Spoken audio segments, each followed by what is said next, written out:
അസ്സലാമു അലൈക്കും വറഹ്മത്തുള്ളാഹി വബറകാതുഹു. വിശുദ്ധ റമളാനിലെ നിർണായകമായ ഘട്ടത്തിലാണ് നാം എല്ലാവരും ഉള്ളത്. റമളാൻ നമ്മോട് വിട പറയാൻ വേണ്ടി പോവുകയാണ്. അവസാനത്തെ പത്തായത് കൊണ്ട് തന്നെ മുസ്ലിമീങ്ങൾ കൂടുതൽ ഗൗരവത്തോടു കൂടി കൂടുതൽ ഇബാദത്തുകൾ ചെയ്തുകൊണ്ട് നരകമോചിതരിൽ പെടാൻ ആഗ്രഹിക്കുന്ന ഓരോ സത്യവിശ്വാസിയുടെയും മനസ്സിലും അവന്റെ പ്രവർത്തനത്തിലും ഉണ്ടാവുക. ഈ സമയത്താണ് ഞെട്ടിക്കുന്ന രണ്ട് വാർത്തകൾ മാധ്യമങ്ങളിലൂടെ നമുക്ക് കേൾക്കാൻ വേണ്ടി സാധിച്ചിട്ടുള്ളത്. അതും റമളാനുമായി ബന്ധപ്പെട്ടാകുന്നു എന്ന് കാണുമ്പോൾ വലിയ സങ്കടം തോന്നുകയാണ്. ഒന്നാമത്തത്, വഹാബി ലീഗിന്റെ യൂത്ത് ഘടകം നേതാവ് റമളാനിൽ കഞ്ചാവ് വലിച്ചുകൊണ്ട് യാതൊരു കൂസലുമില്ലാതെ തെരുവോരങ്ങളിലൂടെ സഞ്ചരിച്ചു കൊണ്ടിരിക്കുമ്പോൾ അവനെയും കൂട്ടാളികളെയും പോലീസ് പിടികൂടി എന്നാണ് കേൾക്കാൻ വേണ്ടി സാധിക്കുന്നത്. കോഴിക്കോട് പേരാമ്പ്രയിൽ പൊതുസ്ഥലത്ത് കഞ്ചാവ് വലിച്ച യൂത്ത് ലീഗ് നേതാവ് പിടിയിൽ. നൊച്ചാട് സ്വദേശി അനസ് വാളൂരിനെയാണ് പേരാമ്പ്ര പോലീസ് അറസ്റ്റ് ചെയ്തത്. അഭിജിത്ത് മുഴക്കുന്നു വിവരങ്ങളുമായി. അഭിജിത്ത്, സംസ്ഥാന വ്യാപകമായി വലിയ ക്യാമ്പയിനൊക്കെ നടക്കുകയാണ്. പ്രതിപക്ഷം നിയമസഭയിൽ ഇത് ഉന്നയിക്കുന്നു.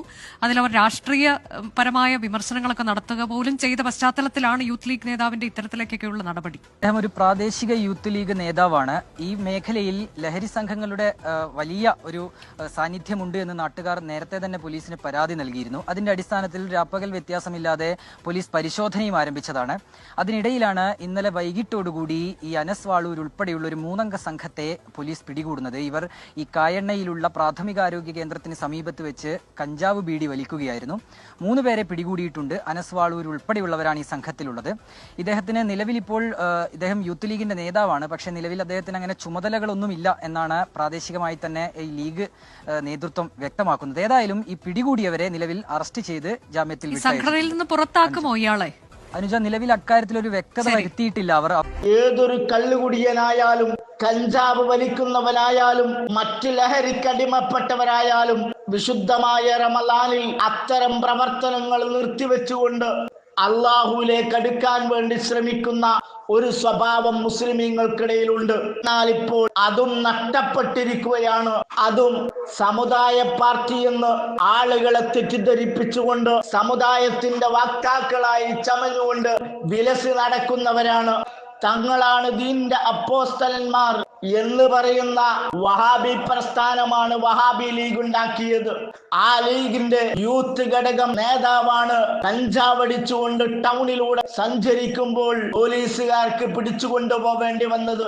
മറ്റൊരു വാർത്ത അതിലേറെ ഞെട്ടിക്കുന്നതാണ്. SKSSF നോമ്പ് തുറയുമായി ബന്ധപ്പെട്ടുകൊണ്ട് മുന്നോട്ട് പോകുമ്പോൾ അതിനെ ശല്യപ്പെടുത്തിക്കൊണ്ട് കുന്നമംഗലത്ത് SKSSFന്റെ മേഖലാ നേതാവിനെ ക്രൂരമായി മർദ്ദിച്ചു എന്നാണ് നമുക്ക് കേൾക്കാൻ കഴിയുന്ന മറ്റൊരു വാർത്ത.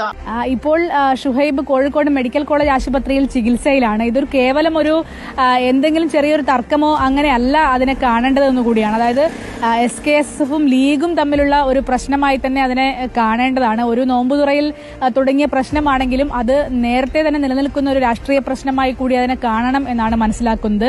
അതായത് SKSSF പ്രവർത്തകൻ സുഹൈലിനാണ് മർദ്ദനമേറ്റത്. ഇതൊരു ആദ്യത്തെ മർദ്ദനമല്ല. കഴിഞ്ഞ ആഴ്ചയും ഇത്തരത്തിലൊരു സംഘർഷം ഉണ്ടായിരുന്നു എന്നാണ് പറയുന്നത്. നേതാക്കളൊക്കെ ഇടപെട്ടത് പരിഹരിച്ചെങ്കിലും ഇന്നലത്തെ ഒരു സംഘർഷം കൃത്യമായി തെരുവിലേക്ക് എത്തുന്ന തരത്തിലുള്ളതായിരുന്നു എന്നുള്ളതാണ്. ഇഫ്താർ വിരുന്നിനെ ചൊല്ലിയുള്ള തർക്കമാണ് ഈ ഒരു സംഘർഷത്തിൽ കലാശിക്കുന്ന സാഹചര്യം ഉണ്ടായത്. പിന്നീട് SKSSF മേഖലാ വൈസ് പ്രസിഡന്റ് കൂടിയാണ് സുഹൈൽ എന്നുള്ളതാണ്. കുറ്റക്കാരെ ഉടൻ അറസ്റ്റ് ചെയ്യണമെന്ന് SKSSFന്റെ ജില്ലാ കമ്മിറ്റി ആവശ്യപ്പെട്ടിട്ടുണ്ട്. ഇത്രയുമാണ് ആ കാര്യങ്ങളിൽ കൂടിയും വരും ദിവസങ്ങളിൽ അത് ലീഗും SKSSFും തമ്മിലുള്ള ഒരു ആശയ പോരാട്ടത്തിന്റെ ഒക്കെ ഭാഗമായി ഇനിയും തുടരുമോ എന്നുള്ളതാണ് നമ്മൾ നോക്കിക്കാണേണ്ടത്. ഏതായാലും ഇന്നലത്തെ വിഷയത്തിൽ പോലീസ് കേസെടുത്തിട്ടില്ല. നിലവിൽ പരാതി കിട്ടിയാൽ കേസെടുക്കുമെന്നൊക്കെയാണ് പോലീസ് പറഞ്ഞിട്ടുള്ളത്. ഏതായാലും പ്രാദേശിക SKSSF പ്രവർത്തകനെയാണ് ലീഗ് പ്രവർത്തകർ ആക്രമിച്ചിരിക്കുന്നത്. റമളാനിലെ പവിത്രമായ നോമ്പനുഷ്ഠിച്ചവർക്കുള്ള നോമ്പ് തുറയുടെ വിഭവങ്ങളും മറ്റ് കാര്യങ്ങളും ഒരുക്കി നോമ്പ് തുറപ്പിക്കാൻ വേണ്ടി വളരെ ഭംഗിയായിട്ട് കൊണ്ടുപോകുമ്പോഴാണ് വഹാബി ലീഗിന്റെ യൂത്ത് ഘടകം SKSSFന്റെ ടെന്റിൽ കയറി മേഖലാ നേതാവിനെ ക്രൂരമായി മർദ്ദിച്ചിട്ടുള്ളത്. ഈ വഹാബി ലീഗ് അവർക്ക് റമളാനെന്നോ പുണ്യമാസമെന്നോ ഒരു നോട്ടവുമില്ല. കുണ്ടൂർ അബ്ദുൽ ഖാദിർ ഉസ്താദിന്റെ പൊന്നോമന പുത്രനെ കൊലപ്പെടുത്തിയത് വിശുദ്ധ റമളാനിൽ നോമ്പ് തുറയോടടുത്ത സമയത്തായിരുന്നു. നോമ്പ് തുറക്ക് വേണ്ടിയുള്ള വിഭവങ്ങളുമായി നിൽക്കുന്ന സമയത്താണ് കുണ്ടൂർ ഉസ്താദിന്റെ മകനെ നിഷ്ഠൂരമായി കൊലപ്പെടുത്തിയത്. അതും വഹാബി ലീഗുകാരായിരുന്നു. നോമ്പുള്ള മനുഷ്യനാണ്. പ്രഭാതം മുതൽ പ്രദോഷം വരെ അന്നപാനീയങ്ങൾ ഉപേക്ഷിച്ചുകൊണ്ട് നിൽക്കുന്ന ഒരു മനുഷ്യനാണ് എന്ന ദാക്ഷിണ്യം പോലും ഇല്ലാതെ സമുദായത്തിന്റെ വക്താക്കൾ എന്ന് പറയുന്ന, സമുദായ പാർട്ടി എന്ന് പറയുന്ന ഒരു പറ്റം കാബാലികർ കുണ്ടൂർ ഉസ്താദിന്റെ പൊന്നോമന പുത്രനെ വകവരുത്തുകയാണ് ഉണ്ടായത്. അതിന്റെ തനി ആവർത്തനമാണ് കുന്നമംഗലത്ത് SKSSFന്റെ പ്രവർത്തകർക്ക് നേരെ ഉണ്ടായത്. വഹാബിസം തീവ്രവാദമാണ്. വഹാബികൾ ഉണ്ടാക്കുന്ന സകല പ്രസ്ഥാനങ്ങളും തീവ്രവാദത്തിലേക്ക് നയിക്കുന്നതാണ്. ഇനിയെങ്കിലും മുസ്ലിം സമുദായം അത് തിരിച്ചറിഞ്ഞില്ല എങ്കിൽ കനത്ത വില നൽകേണ്ടി വരും. പരസ്പരം വൈരാഗ്യത്തെ അല്ല നമ്മൾ വളർത്തേണ്ടത്. പരസ്പരം സ്നേഹത്തെയാണ്, കൂട്ടായ്മയാണ് നമ്മൾ വളർത്തി എടുക്കേണ്ടത്. ഹൃദയം വിശാലമാക്കണം. വിശാലമായിട്ടുള്ള ഹൃദയം. അവിടെ പ്രതിസന്ധികൾ ഉണ്ടാകുമ്പോൾ അതിനെ പരിഹരിക്കുവാൻ നമുക്ക് കഴിയും. നല്ല വാക്കുകളിലൂടെ അതിനെ പ്രതികരിക്കുവാൻ നമുക്ക് കഴിയും. എല്ലാവരോടും സ്നേഹവും സൗഹാർദ്ദവും ഊട്ടിയുറപ്പിച്ചുകൊണ്ട് തന്നെ നമുക്ക് മുന്നോട്ട് പോകാം. സോഷ്യൽ മീഡിയയിലൊക്കെ പ്രഭാഷണങ്ങളുടെ ഒരു അരങ്ങാണല്ലോ. അരങ്ങ് തകർക്കുകയാണ് പ്രഭാഷണങ്ങളുടെ. പക്ഷേ മാതൃകകളെ നമുക്കുണ്ടാക്കാൻ കഴിയുന്നില്ല. ഞാൻ എന്നെ തന്നെ വിമർശിച്ചുകൊണ്ട് പറയുന്നു, ഇസ്ലാമിക ജീവിത മാതൃകകളായിട്ട് നമുക്കാർക്കും സമൂഹത്തിന് മുമ്പിൽ ഇസ്ലാമിനെ പഠിപ്പിച്ചു കൊടുക്കുവാൻ കഴിയുന്നില്ല എന്നുള്ളതാണ്. പ്രസംഗങ്ങളും പ്രഭാഷണങ്ങളും ഒക്കെ നടക്കുന്നുണ്ട്. പക്ഷെ പലപ്പോഴും അത് ഇഷ്ടമുള്ളവരെ പ്രശംസിക്കാൻ വേണ്ടി ഉപയോഗിക്കുന്നു, ഇഷ്ടമില്ലാത്തവരെ വിമർശിക്കാൻ വേണ്ടി ഉപയോഗിക്കുന്നുണ്ട്. അതാണല്ലോ ഇന്ന് നടന്നുകൊണ്ടിരിക്കുന്നത്. നമ്മുടെ പ്രബോധനവും നമ്മുടെ പ്രസംഗങ്ങളും നമ്മുടെ പ്രഭാഷണങ്ങളും നമ്മുടെ സമ്മേളനങ്ങളും ഇഷ്ടമുള്ളവരെ പ്രശംസിക്കാനും ഇഷ്ടമില്ലാത്തവരെ വിമർശിക്കാനും എല്ലാവരും അങ്ങോട്ടും ഇങ്ങോട്ടും ചെയ്യുന്നു. ഞാൻ ആരെയും പ്രത്യേകമായിട്ട് കുറ്റപ്പെടുത്തുകയല്ല. എല്ലാവരും അങ്ങോട്ടും ഇങ്ങോട്ടും ചെയ്യുകയാണ്. ഇഷ്ടമുള്ളവരങ്ങനെ പ്രശംസിച്ച് ആകാശത്ത് കുത്തുകൊണ്ടേ വെക്കും. ഇഷ്ടമില്ലാത്തതിനെ ചവിട്ടി താഴ്ത്തി പാതാളത്തിലേക്ക് ചവിട്ടി താത്താൻ ശ്രമിക്കും. അതാണ് ഇപ്പം ഇന്ന് സംഭവിച്ചുകൊണ്ടിരിക്കുന്നത്. പ്രബോധനം എന്ന് പറഞ്ഞാൽ അതായി മാറിയിരിക്കുന്നു. ഇതിൽ നമ്മളെ തന്നെ തിരുത്തേണ്ടതുണ്ട്. നമ്മളോട് തന്നെ നമ്മൾ കാണിക്കുന്ന ഈ ആത്മവഞ്ചന, പ്രബോധനത്തിന്റെ മാർഗത്തിലുള്ള ആത്മവഞ്ചന, നമ്മളത് തിരിച്ചറിയേണ്ടിയിരിക്കുന്നു. നമ്മുടെ സമയങ്ങളും നമ്മുടെ അധ്വാനങ്ങളും നമ്മുടെ സമ്പത്തും പ്രബോധത്തിന്റെ പേരിലുള്ള ആത്മവഞ്ചനയിലേക്ക് നമ്മളിങ്ങനെ ഇല്ലാതാക്കിക്കൊണ്ടിരിക്കുകയാണ്. ഇവിടെ ഒരു തിരുത്താൻ നമ്മൾ തയ്യാറാകേണ്ടതുണ്ട്. സോഷ്യൽ മീഡിയയിൽ നമ്മൾ അരങ്ങാടുന്നുണ്ടല്ലോ. ഒരു കാര്യം ഞാൻ നിങ്ങളെല്ലാവരും ഓർമ്മിക്കുവാൻ ശ്രമിക്കുകയാണ്. നമ്മളെല്ലാവരും സോഷ്യൽ ഓഡിറ്റിങ്ങിന് വിധേയമാണ് എന്നുള്ളതാണ്. അത് നമ്മൾ മറന്നു പോകുന്നുണ്ട്. സോഷ്യൽ മീഡിയയിൽ തർക്കുമ്പോഴും സമ്മേളനങ്ങളിൽ ഇങ്ങനെ അങ്ങോട്ടും ഇങ്ങോട്ടും കുറ്റപ്പെടുത്തുമ്പോഴും സമൂഹം എന്ന് പറയുന്ന ഒരു വിഭാഗം കൂടി ഉണ്ട്, അത് കേൾക്കുന്നുണ്ട് എന്ന് നമ്മൾ മനസ്സിലാക്കണം. ആ സമൂഹം നമ്മൾ സോഷ്യൽ ഓഡിറ്റിങ്ങിന് വിധേയമാക്കുന്നുണ്ട്. നമ്മളത് മറന്നുപോവുകയാണ്. നമ്മളെല്ലാ ഓഡിറ്റിനും അതീതരാണെന്ന് ചിന്തിക്കുന്നു.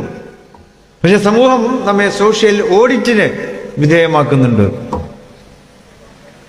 ആ സമൂഹത്തെ ഒരിക്കലും തന്നെ നമുക്ക് അവർ കബളിപ്പിക്കുവാൻ സാധിക്കുകയില്ല.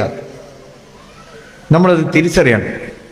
അത് തിരിച്ചറിയാതെ പോകുമ്പോൾ സമൂഹത്തിന് മുമ്പിൽ അത് അരോചകമായി തോന്നും. നമുക്ക് വിചാരിക്കും എല്ലാവർക്കും നമ്മളിങ്ങനെ അരങ്ങം തകർക്കുമ്പോൾ എല്ലാവരും അത് ഇഷ്ടപ്പെടുന്നുണ്ട് എന്നുള്ളത്. എന്നാൽ സോഷ്യൽ ഓഡിറ്റിന് വിധേയമാക്കുന്ന സമൂഹം പലപ്പോഴും അവർക്ക് ഇതൊക്കെ അരോചകമായിട്ടാണ് തോന്നുന്നത്.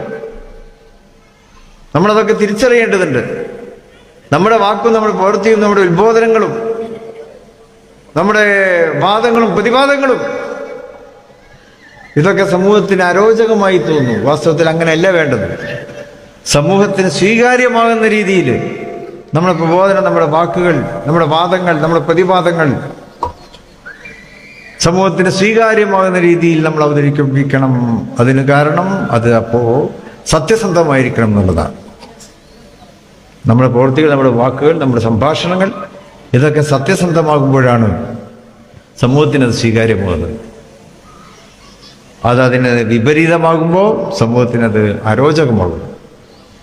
അത് നമ്മളോട് ചെയ്യുന്ന വഞ്ചനയാണ്, ആത്മവഞ്ചനയാണ്, സമൂഹത്തോട് ചെയ്യുന്ന വഞ്ചനയാണ്. ഇത്തരം വാർത്തകളും വിശേഷങ്ങളും അറിയാൻ ഞങ്ങളുടെ ചാനൽ ഉടൻ തന്നെ സബ്സ്ക്രൈബ് ചെയ്യുക, ലൈക്ക് ചെയ്യുക, ഷെയർ ചെയ്യുക. ജനങ്ങളിലേക്ക് എത്തിക്കണമെന്ന് നിങ്ങൾ ആഗ്രഹിക്കുന്ന വാർത്തകളും വിശേഷങ്ങളും പ്രമുഖരുടെ പ്രഭാഷണങ്ങളും ഞങ്ങളുടെ വാട്സപ്പ് നമ്പറിലേക്ക് അയച്ചു തരിക. നന്മ വളരട്ടെ, തിന്മക്കെതിരെ നമുക്ക് ഒരുമിച്ച് നിൽക്കാം.